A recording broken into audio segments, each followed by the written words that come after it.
നേർവേദി പ്രഭാഷണ പരമ്പരയിലേക്ക് ഏവർക്കും സ്വാഗതം. സുവിശേഷകൻ കുഞ്ഞുമോൻ തോട്ടപ്പള്ളി ഇപ്പോൾ നിങ്ങളുമായി ദൈവവചനം പങ്കുവെക്കുന്നു. ശ്രദ്ധിച്ചാലും.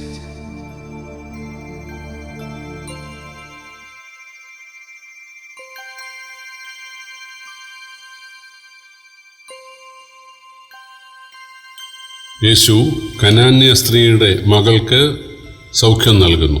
ദൈവനാമത്തിന് മഹത്വമുണ്ടാകട്ടെ.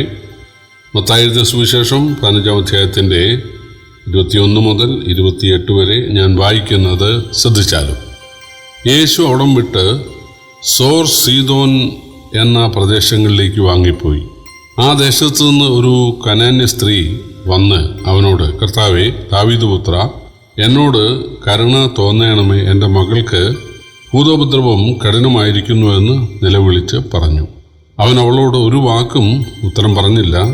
അവൻ്റെ ശിഷ്യന്മാർ അടുക്ക വന്ന്, അവൾ നമ്മുടെ പിന്നാലെ നിലവിളിച്ചുകൊണ്ട് വരുന്നു, അവളെ പറഞ്ഞയക്കണമേ എന്നവനോട് അപേക്ഷിച്ചു. അതിന് അവൻ, ഇസ്രായേൽ ഗൃഹത്തിലെ കാണാതെ പോയ ആടുകളുടെ അടുക്കലേക്കല്ലാതെ എന്നെ അയച്ചിട്ടില്ല എന്ന് ഉത്തരം പറഞ്ഞു.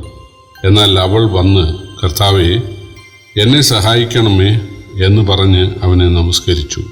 അവനോ, മക്കളുടെ അപ്പം എടുത്ത് നായ്ക്കുട്ടികൾക്ക് ഇട്ടുകൊടുക്കുന്നത് നന്നല്ല എന്ന് ഉത്തരം പറഞ്ഞു. അതിന് അവൾ, അതേ കർത്താവേ, നായ്ക്കുട്ടികളും ഉടയവരുടെ മേശയിൽ നിന്ന് വീഴുന്ന നുറുക്കുകൾ തിന്നുന്നുവല്ലോ എന്ന് പറഞ്ഞു. യേശു അവളോട്, സ്ത്രീയെ, നിന്റെ വിശ്വാസം വലിയത്, നിന്റെ ഇഷ്ടം പോലെ നിനക്ക് ഭവിക്കട്ടെ എന്ന് ഉത്തരം പറഞ്ഞു. ആ നാഴിക മുതൽ അവളുടെ മകൾക്ക് സൗഖ്യം വന്നു.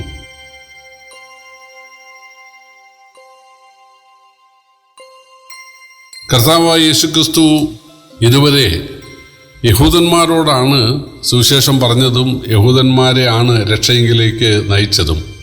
ഒപ്പം യഹൂദന്മാർക്കാണ് ആത്മീകവും ഭൗമികവുമായ നന്മകൾ ഉണ്ടാകാനായിട്ട് ഇടയാക്കിയതും.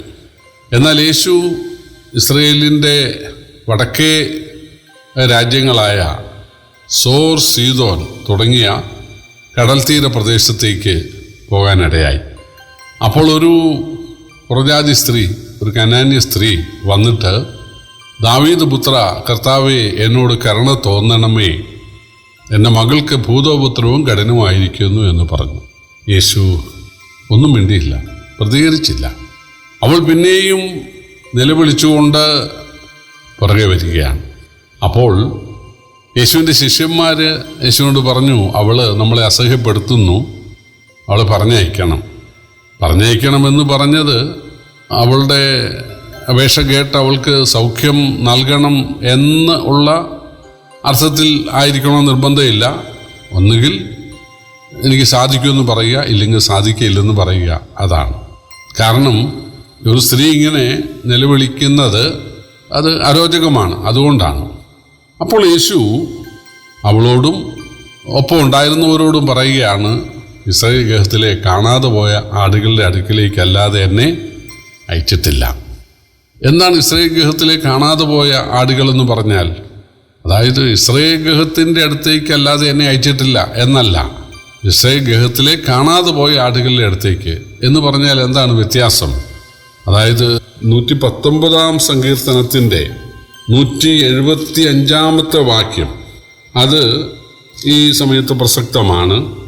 ആ വാക്യം ഇങ്ങനെയാണ്. അതായത് 119-ാം സങ്കീർത്തനത്തിൻ്റെ അവസാന വാക്യം, കാണാതെ പോയ ആടുപോലെ ഞാൻ തെറ്റിപ്പോയിരിക്കുന്നു, അടിയനെ അന്വേഷിക്കണമേ, നിന്റെ കൽപ്പനകളെ ഞാൻ മറക്കുന്നതുമില്ല. ബൈബിളിലെ ഏറ്റവും വലിയ അധ്യായമാണ് 119-ാം സങ്കീർത്തനം. 175 വാക്യങ്ങളാണുള്ളത്. അതിലെ അവസാനത്തെ വാക്യം ആണ്, കാണാതെ പോയ ആടുപോലെ ഞാൻ തെറ്റിപ്പോയിരിക്കുന്നു, അടിയനെ അന്വേഷിക്കണമേ. വാസ്തവത്തിൽ ഇതാണ് ഇതിൻ്റെ അർത്ഥം. ഇസ്രായേൽ മക്കളായതുകൊണ്ട്, അല്ലെങ്കിൽ പരിച്ഛേദനയും ദശാംശവും ശബത്തും യാഗങ്ങളും പെരുന്നാളുകളും പാട്ടും പ്രാർത്ഥനയും ആരാധനയും ദേവാലയവും പുരോഹിതന്മാരും എല്ലാം ഉള്ളതുകൊണ്ട് തങ്ങൾ സ്വർഗാവകാശികളാണെന്ന് വിചാരിക്കുന്ന യഹൂദരാണ് ഭൂരിപക്ഷം. എന്നാൽ ഇതൊക്കെ ഉണ്ടെങ്കിലും യാഗമുണ്ട്, പെരുന്നാളുണ്ട്, പാട്ടുണ്ട്, പ്രാർത്ഥനയുണ്ട്, ആരാധനയുണ്ട്, ദശാംശമുണ്ട്, ശബത്തുണ്ട്, പരിച്ഛേദനയുണ്ട്, ഇതെല്ലാം ഉണ്ടെങ്കിലും കാണാതെ പോയ ആടാണ്, ഇടയനോടുകൂടെ അല്ല എന്ന ബോധ്യം ആളുകൾക്കുണ്ടാകണം. ഞാൻ പാപിയാണ്, ഇതൊക്കെ ഉണ്ടെങ്കിലും ദൈവം എന്നോട് കൂടെയില്ല, എൻ്റെ ഇടയൻ എന്നോട് കൂടെയില്ല. ഇടയനില്ലാത്ത ആടിനെ സംബന്ധിച്ച് ഏത് സമയത്ത് ചെന്നായി പിടിക്കാം. ഈ ആടിന് പ്രതിരോധ ശക്തിയുള്ള ഒരു ജീവി അല്ലല്ലോ, ഓടിയൊന്നും രക്ഷപ്പെടാൻ അതിന് സാധിക്കുകയില്ല. 2 കൊമ്പൊക്കെ ഉണ്ടെങ്കിലും അതിന് അത് വെച്ച് ഉപദ്രവിച്ചൊന്നും രക്ഷപ്പെടാൻ സാധിക്കുകയില്ല. ഇടയൻ വടിയുമായിട്ട് വരണം. പ്രിയപ്പെട്ടവരെ, യഹൂദൻ മാത്രമല്ല, മതമുള്ള സകല ആളുകളും, മതവിശ്വാസികളായ മുഴുവൻ ആളുകളും വിചാരിക്കുന്നത് അവനവൻ്റെ വിശ്വാസം, അവനവൻ്റെ ആചാരം അവനവനെ രക്ഷിക്കും, അവനവൻ്റെ ഭക്തി അവനവനെ രക്ഷിക്കും എന്നാണ്. ഞാൻ ചെറുപ്പം മുതലേ ഇന്ന കാര്യങ്ങൾ ആചരിച്ചു വരുന്നത് കൊണ്ട് ദൈവം അത് പ്രതികരിച്ച് എന്നെ അനുഗ്രഹിക്കും, എനിക്ക് ദൈവരാജ്യം തരും, സ്വർഗം തരുമെന്നാണ് ആളുകൾ വിചാരിക്കുന്നത്. യേശു പറഞ്ഞു, ഇസ്രായേൽ ഗൃഹത്തിലെ കാണാതെ പോയ ആടുകളുടെ അടുക്കലേക്കാണ് എന്നെ അയച്ചിരിക്കുന്നത് എന്ന് പറഞ്ഞാൽ ഞാൻ ഇടയനില്ലാത്ത ആടാണ്, ഞാൻ ദൈവമില്ലാത്തവനാണ് എന്ന് സമ്മതിക്കണം. പ്രിയപ്പെട്ടവരെ, അന്നുണ്ടായിരുന്ന ആളുകളിൽ യഹൂദന്മാർക്കാണ് കുറച്ചെങ്കിലും വെളിച്ചമുള്ളത്, കുറച്ചെങ്കിലും ദൈവബോധമുള്ളത്. അതുകൊണ്ട് ആദ്യം കുറേയൊക്കെ ബോധമുള്ള, കുറേയൊക്കെ അറിയാവുന്ന ആളുകളെ ദൈവപരിജ്ഞാനത്തിലേക്ക് നയിക്കുക, അതായിരുന്നു യേശുവിൻ്റെ പ്രവർത്തന വിധം. അതിനാണ് പിതാവ് അയച്ചത്. അതാണ് യേശു പറയുന്നത്, ഇസ്രായേൽ ഗൃഹത്തിലെ കാണാതെ പോയ ആടുകളുടെ അടുക്കിലേക്കാണ് എന്നെ അയച്ചിരിക്കുന്നത്. പക്ഷേ യേശു കനാന്യ സ്ത്രീയുടെ പ്രാർത്ഥന കേട്ടു, അവളുടെ മകൾക്ക് സൗഖ്യം നൽകി. അപ്പോൾ യേശു ചെയ്തത് തെറ്റല്ലേ? തെറ്റല്ല, ശരിയാണ്. കാരണം നമ്മൾ യോശുവയുടെ പുസ്തകത്തിൽ ഒരു സ്ത്രീയെ, ഒരു വേശ്യാസ്ത്രീയെക്കുറിച്ച് വായിക്കുന്നുണ്ട്, റാഹാബ്. യോശുവ അയച്ച 2 ഒറ്റുകാരെ അവൾ വീട്ടിൽ കൈക്കൊണ്ട് സംരക്ഷിച്ചു. എന്തിൻ്റെ അടിസ്ഥാനത്തിൽ?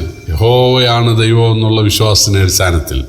അവൾ യെരിഹോവിലെ ഒരു പ്രജാതി സ്ത്രീ ആയിരുന്നെങ്കിലും യഹോവയെ വിശ്വസിക്കുന്ന ആളായിരുന്നു. അതുപോലെ ഏലിയാവിനെ സ്വീകരിച്ചത് സാരെഫാത്തിലെ, സീദോനിലെ, അതായത് യേശുവിൻ്റെ അടുക്കൽ ഇപ്പോൾ വന്ന ഈ സ്ത്രീയുടെ നാട് സീദോനാണ്.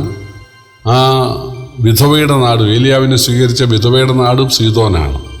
ഏലിയാവ് ചെന്ന് അവളോട് സുവിശേഷം പറഞ്ഞിട്ട് അവൾ രക്ഷിക്കപ്പെട്ടതല്ല, അതിനു മുമ്പേ യഹോവയുടെ മഹത്വം കേട്ട് അവൾ രക്ഷിക്കപ്പെട്ടതാണ്. അതുപോലെ രൂത്ത് മോവാബ് ദേശക്കാരി ആയിരുന്നെങ്കിലും നവോമിയാൽ ദൈവവചനം കേട്ട് അവൾ യഹോവയെ രക്ഷകനായി സ്വീകരിച്ചവളായിരുന്നു. അതുപോലെ ഈ കനാന്യ സ്ത്രീയും, അതായത് ദൈവവചനം കേട്ട്, സുവിശേഷം കേട്ട് യേശുവിനെ വിശ്വസിക്കുന്ന ആളായിരുന്നു.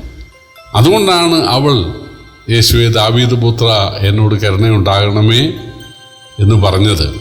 അവൾ ജാതിയിൽ പുറജാതി ആയിരുന്നെങ്കിലും വിശ്വാസത്താൽ അവൾ ഒരു യഹോവഭക്തയായിരുന്നു.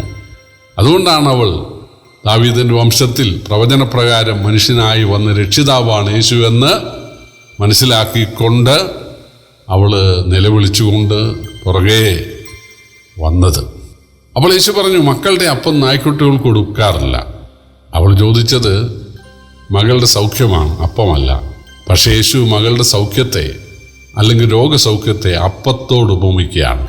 യേശു പ്രാർത്ഥിക്കാൻ പഠിപ്പിച്ചപ്പോൾ ഞങ്ങൾക്ക് വേണ്ട അപ്പം ഇന്ന് തരണമെന്നാണ് പ്രാർത്ഥിക്കാൻ പഠിപ്പിച്ചത്. ചില ആളുകൾ ഞങ്ങൾക്ക് വേണ്ട ആഹാരം എന്നൊക്കെ തർജ്ജമ ചെയ്യുകയും അങ്ങനെ പ്രാർത്ഥിക്കുകയും ഉരുവിടുകയൊക്കെ ചെയ്യാറുണ്ട്. പക്ഷേ യേശു പഠിപ്പിച്ചത് അപ്പം എന്നാണ്.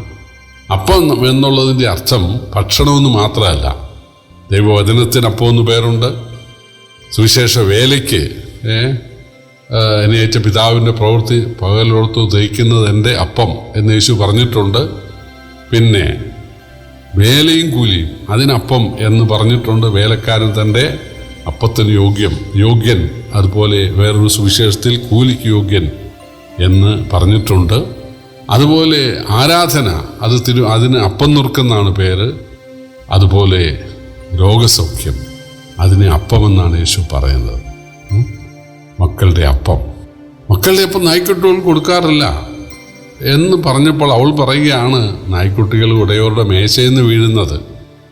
വാസ്തവത്തിൽ അവൾ എന്താണ് പറഞ്ഞത്? യേശു യജമാനനാണ്. ആ യജമാനൻ്റെ കയ്യിൽ നിന്ന് വീഴുന്നത്, തൻ്റെ മക്കൾക്ക് കൊടുത്തിട്ട് താഴെ വീഴുന്നത്, മിച്ചം വരുന്നത്, അത് മതി എനിക്ക്. അവളുടെ വിനയം, യേശുവിലുള്ള അവളുടെ വിശ്വാസം, യേശുവിന് അവൾ മഹത്വം കൊടുക്കുകയാണ്. അപ്പോൾ യേശു പറയുകയാണ്, ഇസ്രായേൽ കൂടെ ഇത്ര വലിയ വിശ്വാസം ഞാൻ കണ്ടിട്ടില്ല, നിന്റെ വിശ്വാസം പോലെ നിനക്ക് ഭവിക്കട്ടെ. ആ നാഴികയിൽ തന്നെ അവളുടെ മകൾക്ക് സൗഖ്യം ഉണ്ടാവുകയാണ്. പ്രിയപ്പെട്ടവർ, ദൈവത്തിന് ജാതിയും മതമൊന്നുമില്ല. ദൈവം മനുഷ്യനായി വന്ന യേശുവിനെ രക്ഷകനായി സ്വീകരിക്കുന്ന ഏത് ജാതിയിലും ഏത് മതത്തിലും പെട്ട ആളുകളെ അംഗീകരിച്ച് അവരെ അനുഗ്രഹിക്കാൻ യേശുവിന് കഴിയും. ശിഷ്യന്മാർ അവളെ ഒഴിവാക്കാനായിട്ടാണ് പറഞ്ഞത്. യേശുവിൻ്റെ ശിഷ്യന്മാരിൽ നിന്നും യേശുവിൻ്റെ മക്കളിൽ നിന്നും എല്ലാ ആദരവും ബഹുമാനവും കിട്ടുമെന്നൊന്നും പറയുന്നില്ല. കാരണം മനുഷ്യൻ്റെ സംസ്കാരം വ്യത്യസ്തമാണ്. എന്നാൽ യേശുവിനെ രക്ഷകനായി സ്വീകരിച്ചാൽ യേശു മാറുകയില്ല, യേശു അനുഗ്രഹിക്കും, യേശു തൃപ്തനാക്കും.